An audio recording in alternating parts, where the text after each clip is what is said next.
Sir sir আমি ভালো হয়ে গেছি স্যার, আমার অপারেশন লাগতো না স্যার। অপারেশন আমার পেটে ব্যথা, গাড়ে ব্যথা, কোমরে ব্যথা, আমি খাইলে খিদা লাগে আর ঘুমাইলে সই দেই না। এটা সমস্যা কি? ইয়ো আজকে কি কোনো রুগী টুগী নাই? আছে তো রোগী, অনেক রোগী আছে তো। এই তো স্লিপ দেখেন, আজকে অনেক রোগী আছে তো। আচ্ছা আচ্ছা, এক এক করে রাখো, আমি আবার যাইতে হবো, পাবনা যাইতে হবো। ওকে, রোগী তো অনেক আছে, আগে প্রথমটারে ডাক দিই। আমজাদ হোসেন, ভিতরে আসেন।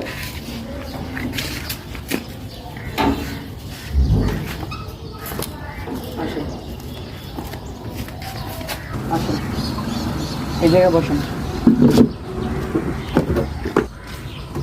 রুগী কি আপনি? জি আমি। কি সমস্যা আপনার?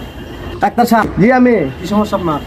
ডাক্তার সাহেব, আমার পেটে ব্যথা, গাড়ে ব্যথা, কোমরে ব্যথা, আমি খাইলে খিদা লাগে আর ঘুমাইলে সই দেই না। এটা সমস্যা কি? আপনার তো দেখতেছি অনেক